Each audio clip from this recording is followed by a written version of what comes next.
Excelência.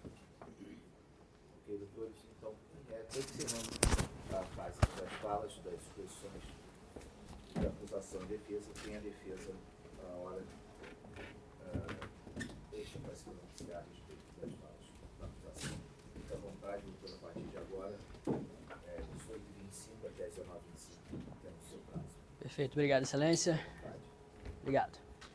Bom, estamos retornando aqui na parte final. E eu preciso, voltando na minha fala inicial, eu comecei explicando para as senhoras e senhores jurados a questão da tentativa específica e do porquê não existe, no caso aqui em concreto, circunstância alheia à vontade do Fabrício que impediu a consumação. Dá um código ali.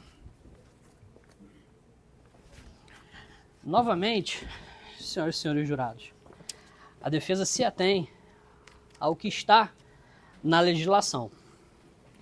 Então, em satisfação com a legislação, isso é uma questão da sociedade, uma questão do Congresso Nacional. Mas, novamente, diz-se crime consumado, eu repito, artigo 14 do Código Penal, diz-se crime consumado quando nele se reúnem todos os elementos de sua definição legal. Como eu disse na minha primeira fala, matar alguém, a pessoa morreu, homicídio consumado, na forma do artigo 14. E o homicídio tentado? Diz-se crime tentado quando iniciada a execução não se consuma por circunstâncias alheias à vontade do agente, no caso, à vontade do Fabrício. O Ministério Público, na denúncia, ele fala a circunstância alheia à vontade do denunciado que aconteceu foi o socorro pelo Corpo de Bombeiros e que ela foi levada ao hospital. Por isso que eu mostrei para os senhores e os senhores a data da entrada no hospital. Por isso que nós disponibilizamos os laudos com todas as datas, com tudo certinho, para que as senhoras e os senhores pudessem compreender o que a gente demonstrou aqui. Que não houve nada que impedisse ele de continuar. Que essa circunstância alheia, ela não estava presente nas gravações. E eu trago também, em complemento, novamente, o autor Kleber Masson, promotor de justiça, quando ele explica a tentativa. Ele basicamente coloca 3 elementos. O início da execução do crime, dolo na consumação, que nós já demonstramos aqui, e ausência de consumação por circunstâncias alheias à vontade do agente.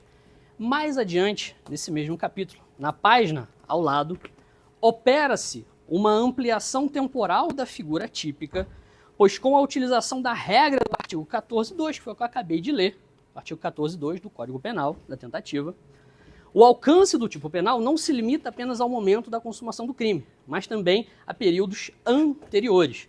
Então, enquanto está acontecendo a conduta, é que a gente vai ter que verificar as circunstâncias alheias à vontade do acusado. Um exemplo muito simples: eu tenho uma arma de fogo e atiro em uma pessoa, descarrego a munição. Se eu erro porque eu sou ruim de mira, circunstância alheia à minha vontade, eu sou ruim de mira, errei todos os tiros.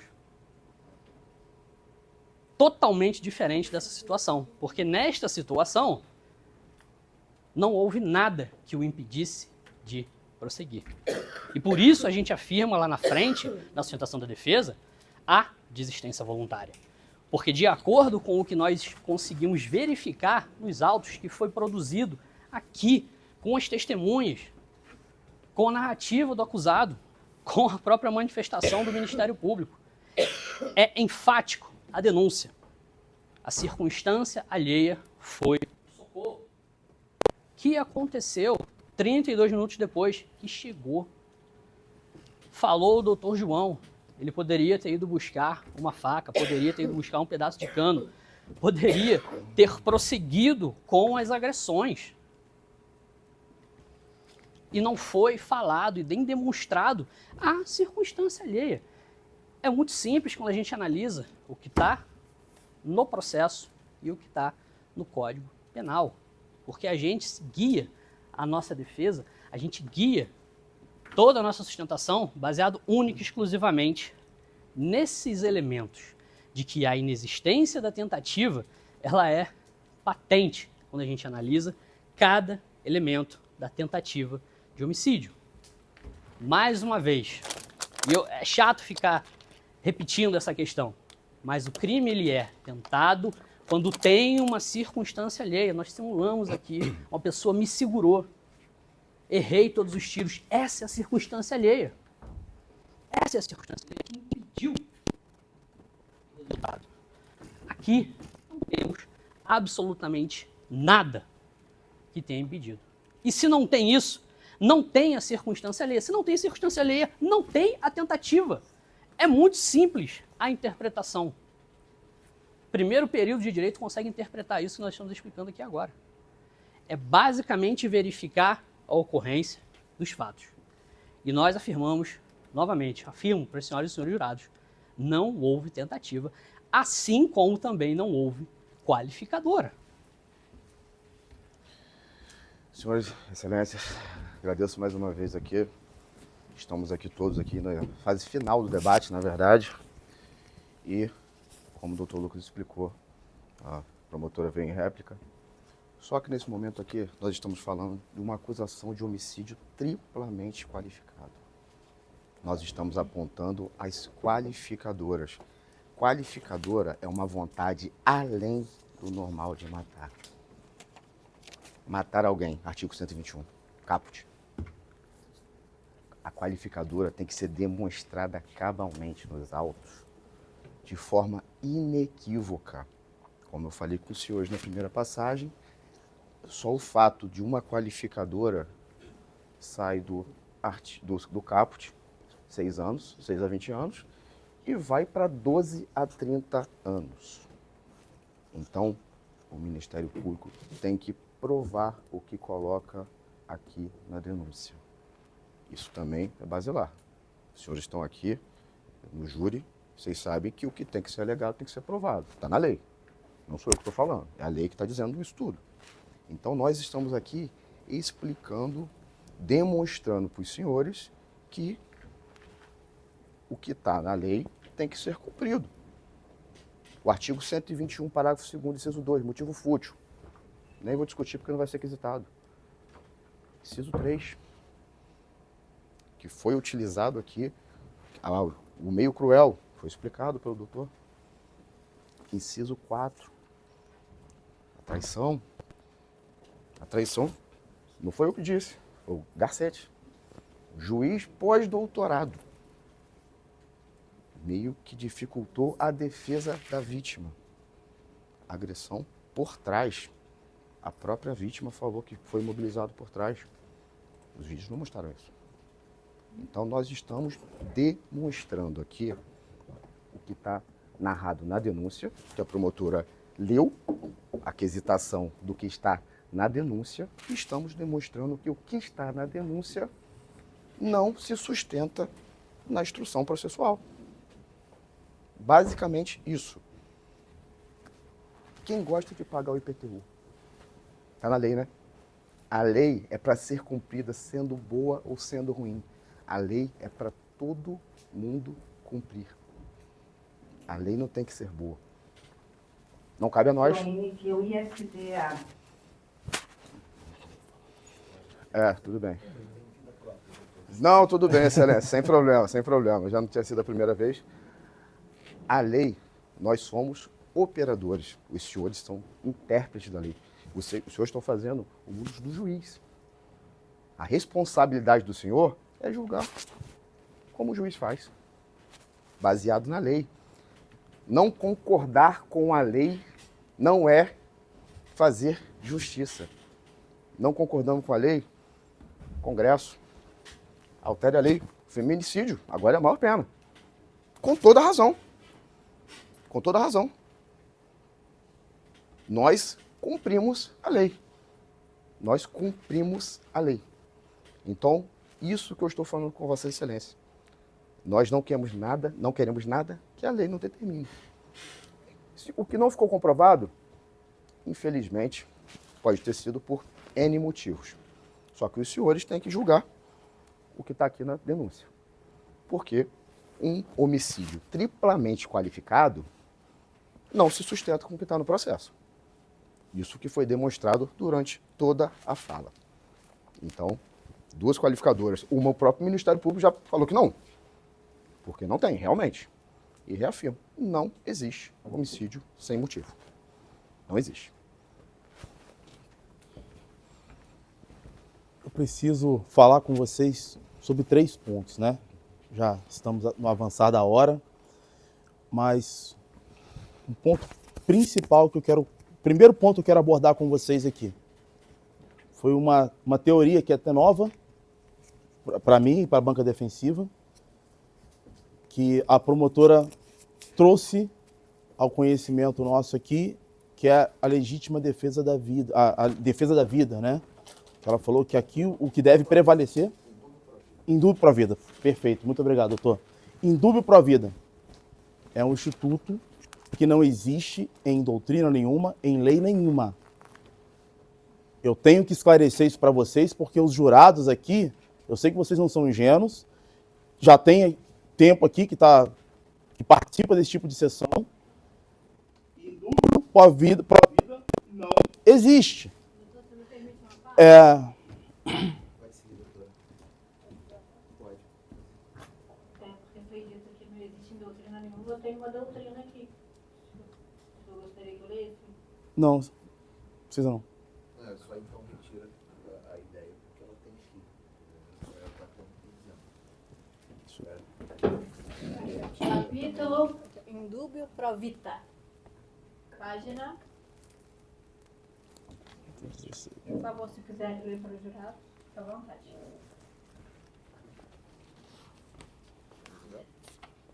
Algum julgado, doutor? Algum julgado ou só um documento? Doutrina. Perfeito. Só mudar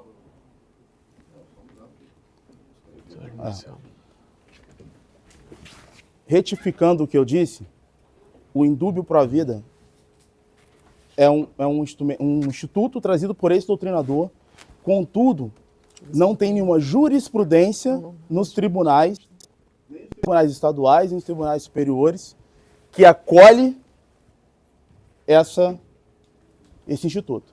O indúbio pro vida não tem aplicação em nenhum caso específico. Não teve, até hoje, até a presente data, não existe. No ordenamento jurídico, como jurisprudência, como entendimento das cortes superiores, tá? Então, retificando aqui, aceitando uma parte da doutora. Então, eu queria esclarecer isso para vocês. Porque o que deve prevalecer no tribunal do júri é o indúbio pro réu. Isso tem jurisprudências aos milhares. Muitas jurisprudências sobre isso. Qualquer dúvida deve sempre ser a favor do réu.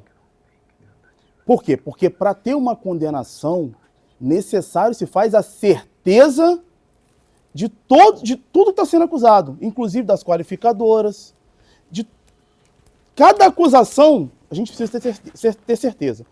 A ausência de certeza gera dúvida, e a dúvida é indúbio pro réu.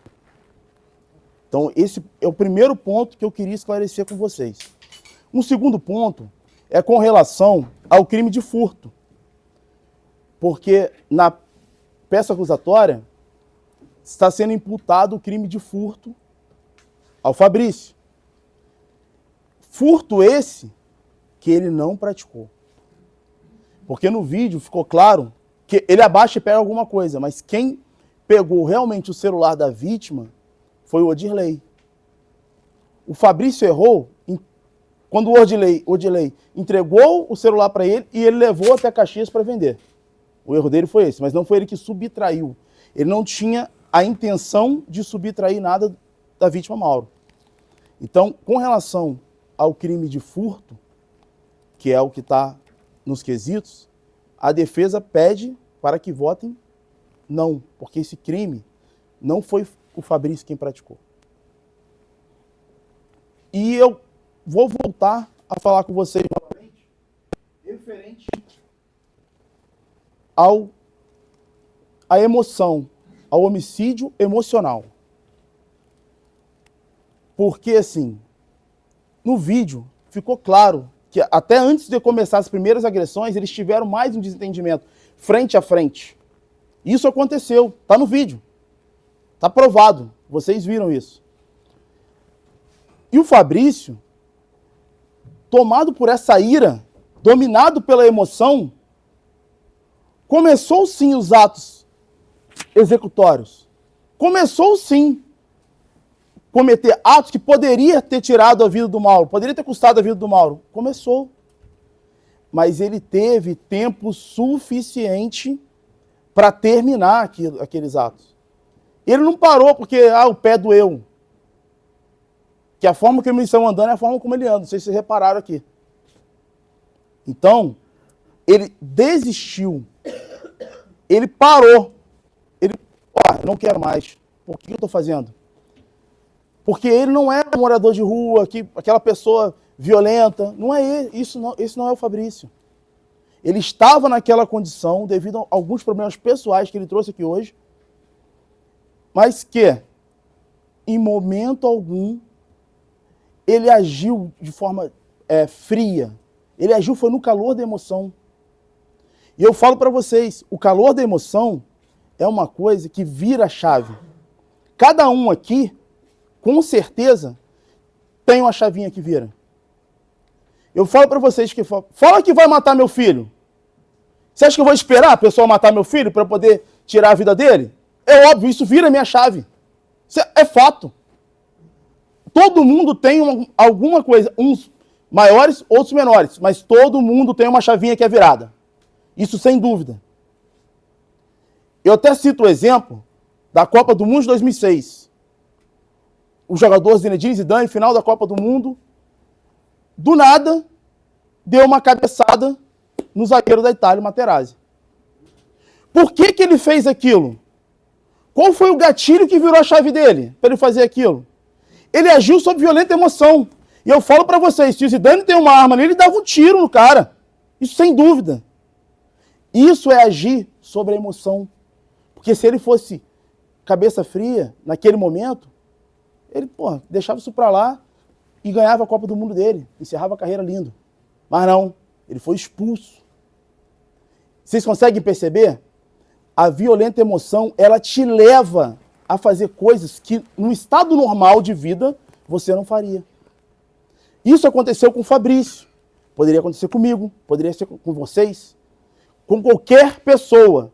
Eu digo para vocês, não há ninguém que não possa cometer um ato que, em sã consciência normal, não cometeria. Dependendo da situação, dependendo da provocação, pode acontecer. E, infelizmente, foi isso que aconteceu. Fabrício, tomado pela ira, ele foi para cima do Mauro. Chutou o Mauro, conforme está no vídeo. A defesa não nega isso, não. Mas eu falo para vocês, essa violenta emoção, na mesma hora que ela veio e tomou ele por ira, ele parou, que ele poderia ter continuado até o fim, até matar o Mauro. Mas ele não fez isso. Ele parou, ele desistiu. Então, eu peço para vocês que no caso de uma condenação, que seja uma condenação justa. É isso que a defesa está aqui para buscar.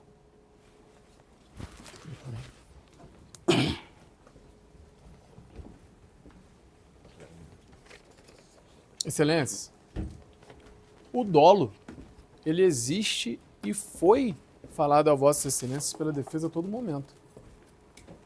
Em momento algum, a defesa falou que não existia o dolo dentro do senhor Fabrício no momento em que ele cometia aquele ato atroz que nós entendemos como extremamente errado.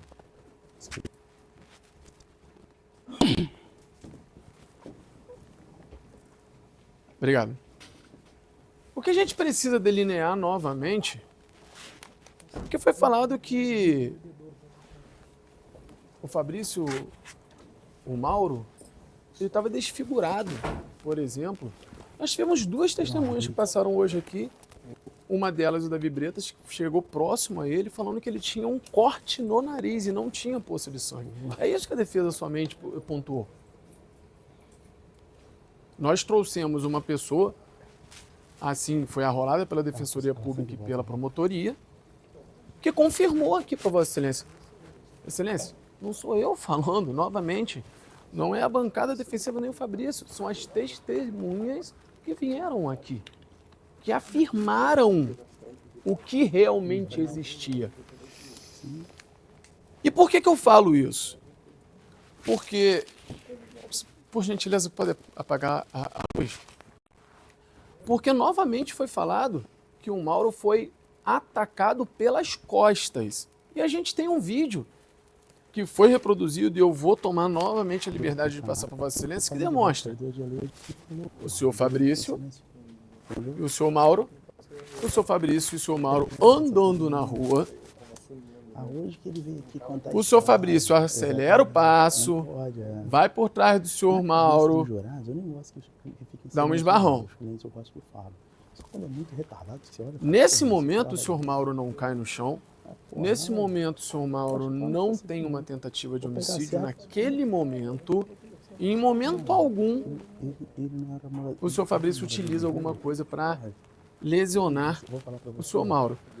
E aí, por que eu trouxe novamente essa partícula do vídeo? Nós vamos ter, falaram que não teve, acabou de ser dito aqui que não teve nenhuma discussão entre eles. Foi tudo muito rápido. Realmente foi rápido. Mas nós temos pelo menos 14 segundos que os dois ficaram discutindo frente a frente.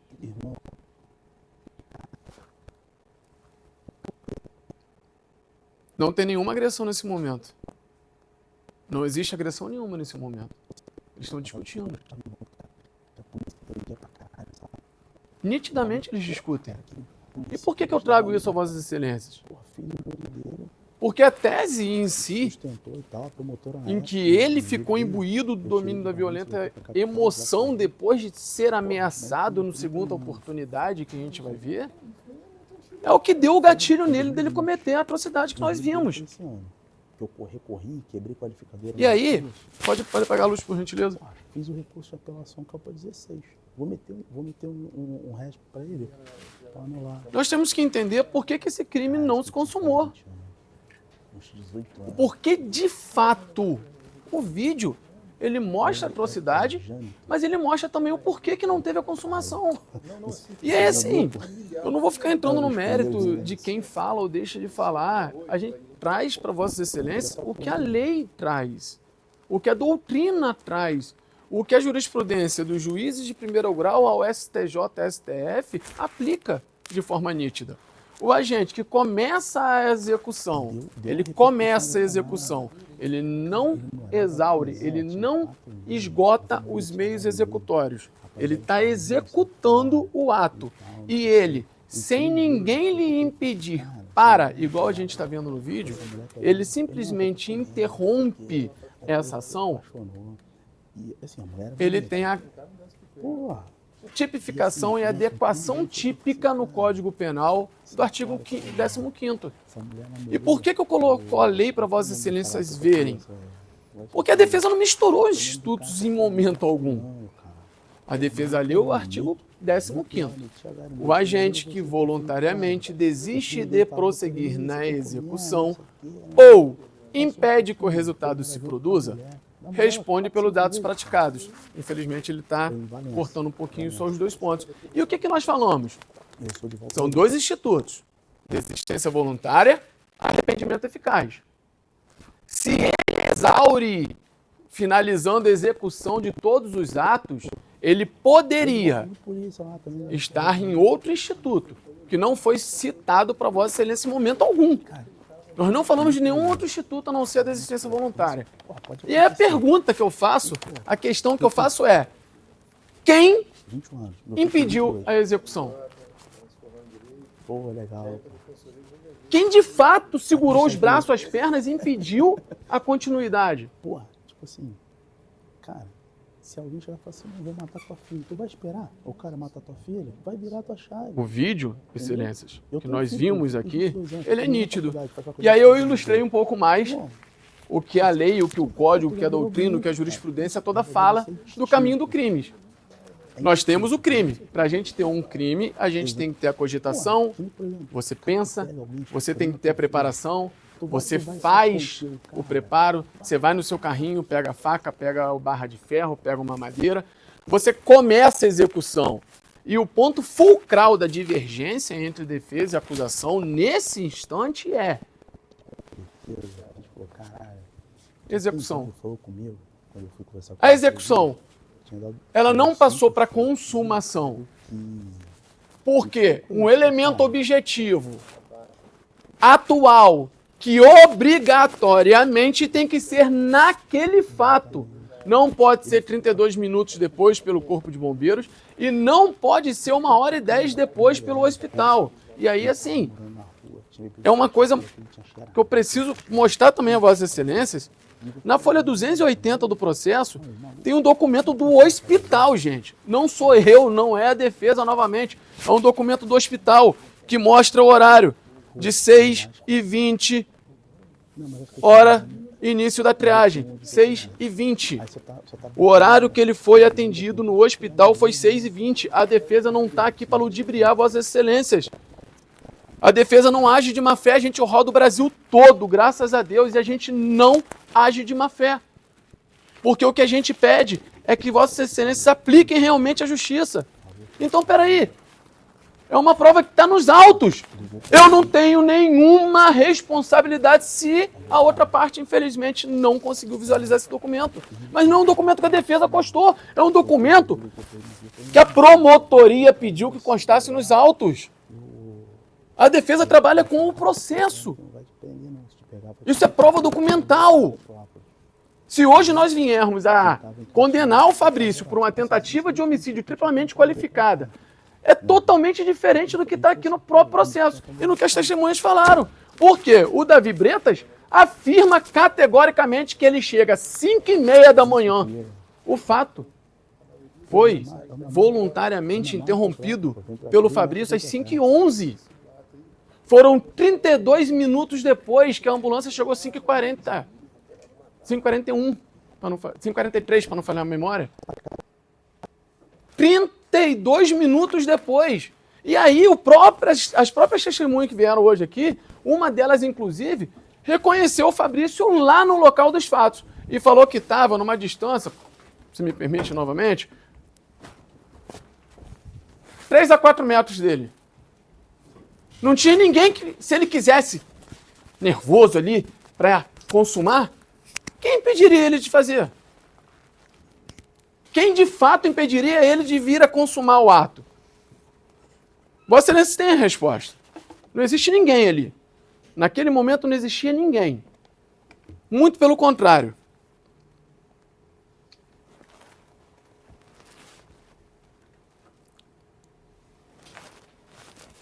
Assim, Excelência,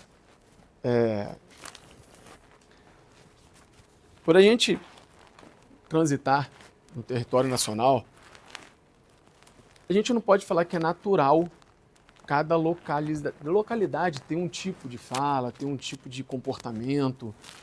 E aqui vocês viram que a defesa em momento algum quis se gladiar com a promotoria, ou falar que a promotoria agiu de má fé, ou falar que a promotoria de alguma forma suprimiu algum documento nos autos. Muito pelo contrário.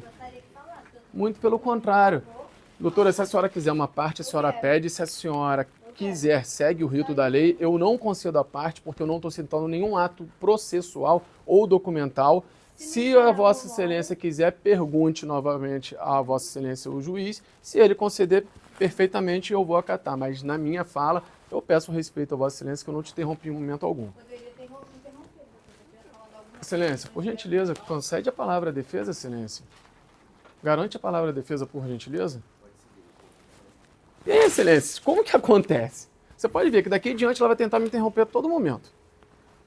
Toda vez que a gente conseguir evoluir para mostrar a Vossas Excelências o que de fato existe no processo, a defesa vai ser interrompida. Eu espero que não, porque isso é uma falta de respeito com Vossas Excelências.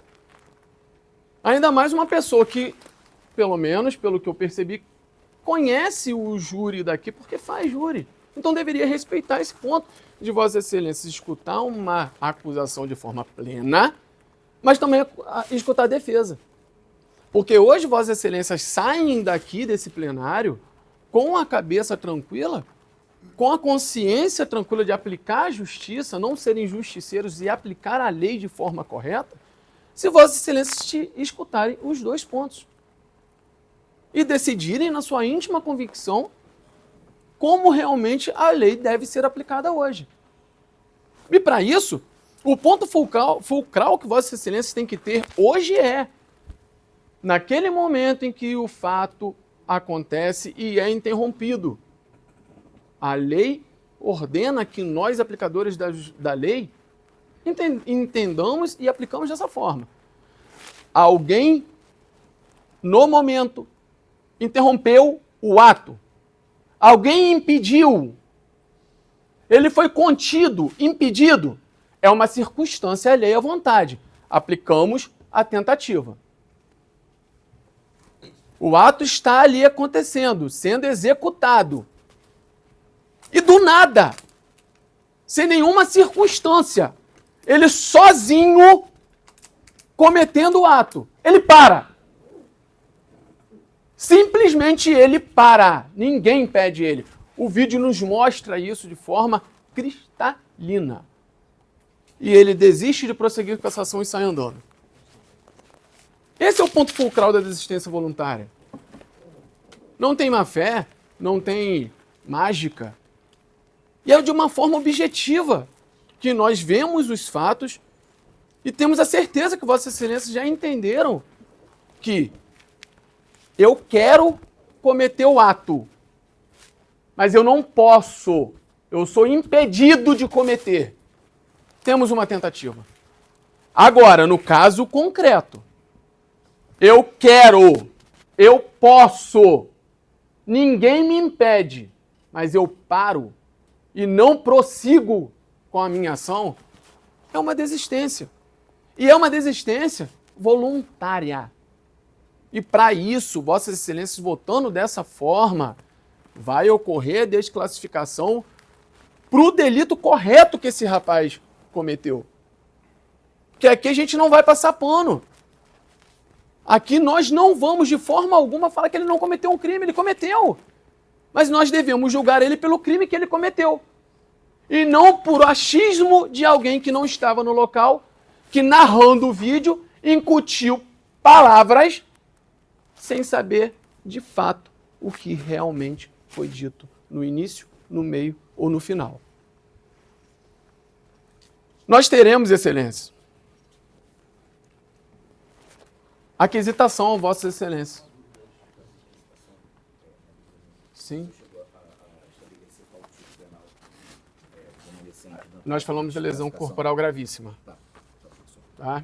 Mesmo não tendo, Excelência, e aí, aproveitando a questão da Vossa Excelência, a defesa ela age com tamanha boa-fé e lealdade processual que, para ser caracterizado uma lesão corporal gravíssima, nós temos que ter um laudo posterior que confirme essas agressões, que confirme essas lesões gravíssimas. Só que nós, além de um laudo, a gente precisa mais do que ver o que realmente, as sequelas que o Mauro teve. Nós não precisamos, é visível aos nossos olhos. Então a defesa com lealdade processual, a gente acaba de informar, Vossas Excelências viram, é uma lesão corporal gravíssima. A tipificação que nós pedimos é uma caracterização da lesão corporal gravíssima, porque a lei estabelece, não é porque a defesa quer ou acha que tem que querer, porque a lei estabelece que o agente que interrompe o seu ato executório voluntariamente e ele desiste de prosseguir naquele ato, ele deve responder, conforme o artigo 29, pela sua culpabilidade, pelo resultado produzido, pelo que ele fez. É só isso. Justiça. O que a gente pede hoje é que a lei seja aplicada conforme ela baliza o nosso ordenamento. E não de forma diferente. Não com achismos. E aí Vossas Excelências serão quesitados. No primeiro quesito, Vossas Excelências responderão: existe materialidade? Existe. Nós temos uma materialidade nítida nos autos. O segundo será a autoria. Foi o Fabrício que cometeu o ato? Sim, foi o Fabrício. Ele confessa. Ele não fica em silêncio perante a Vossas Excelências. Ele confessa, ele fala. No terceiro quesito, vai ser questionado a Vossa Excelência exatamente esse ponto fulcral que eu falo a Vossas Excelências. O Fabrício com a conduta dele praticada, o crime somente não se consumou por circunstâncias alheias à vontade dele, à vontade do Fabrício. E é o que Vossas Excelências precisam delimitar no subconsciente, na vontade, no íntimo de vocês. De Vossas Excelências, desculpa. Existe uma circunstância alheia? Vossas Excelências vão votar que sim. É uma tentativa.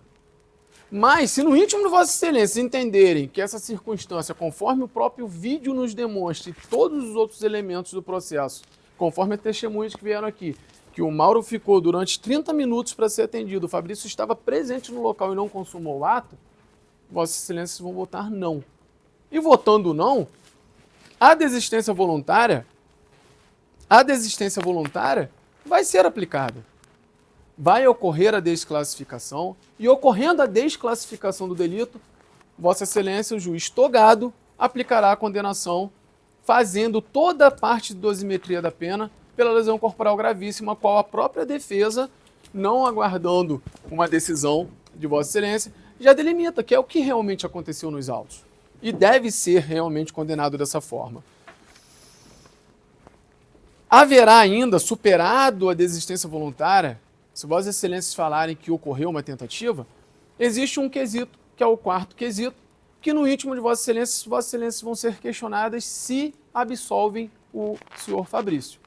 E é um quesito muito particular, que Vossas Excelências não precisam justificar o porquê. Por qualquer motivo que Vossas Excelências acharem viável, Vossas Excelências podem vir absolvê-lo. A defesa não pediu absolvição em momento algum. E é isso que eu estou explicando para Vossas Excelências entenderem, para na hora que forem inquisitadas pelo doutor magistrado, não acharem que foi a própria defesa que imputa um pedido de absolvição. Não. Isso é uma regra delineada pelo Código de Processo Penal, que obriga que tem que ter na aquisitação um quesito genérico. E por que genérico? Porque não precisa de uma fundamentação, não precisa de uma motivação para essa absolvição ocorrer. Apenas por isso. E o quinto quesito, que é o quinto quesito ao qual a defesa sustentou a tese aqui, é, superando-se a desistência voluntária, foi um crime tentado? Foi um crime tentado? Se Vossas Excelências entenderem dessa forma, Vossas Excelências vão ter que votar se o Fabrício, no momento que ele começou a execução do crime, ele estava imbuído, ele estava dominado por uma violenta emoção após ele ser humilhado, após ter falado da família, após o desentendimento anterior que foi confirmado e depois pelos 15, 20 segundos que eles discutiram frente a frente. Porque não teve o ataque pelas costas. E sim teve ele frente a frente. O sexto quesito, Vossas Excelências vão ser questionados se houve o meio cruel. O doutor Lucas explicou amplamente para Vossas Excelências o que é um meio cruel quando ele é aplicado, e a defesa entende nesse momento que não. O sétimo quesito é o recurso que dificultou a defesa da vítima. O recurso que dificultou a defesa da vítima ele é basilado, nesse processo, em 3 circunstâncias. Que a vítima estava totalmente embriagada.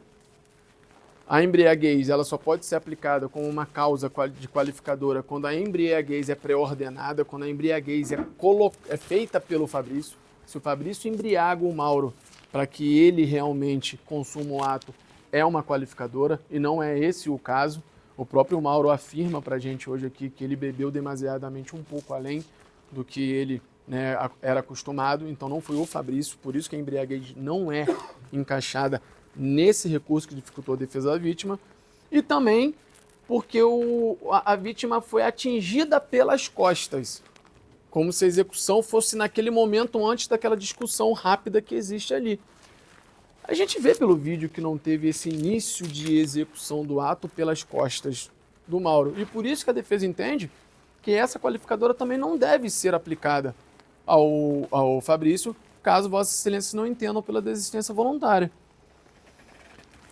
O oitavo quesito é questionado se o Fabrício furtou o telefone celular do Mauro. No vídeo, eu não sei se Vossas Excelências perceberam, que o Ordilei, ele pega alguns objetos no chão. Mas em momento algum a gente vê o Fabrício saindo com um objeto em mãos. O vídeo não é nítido quanto a isso. Por isso que quanto ao furto, por não termos o elemento comprobatório nítido, a gente pede, Excelência, por mais que ele tivesse com o celular posteriormente, ele deveria ter sido tipificado, e aí é uma adequação típica, num crime de receptação. E não no furto da forma que realmente aconteceu. E é por isso que a gente fala que a gente age com lealdade. A gente não está aqui para falar a Vossas Excelências algo diferente. Se Vossas Excelências entenderem dessa forma, Vossas Excelências serão quesitados se a subtração foi feita ou não por ele.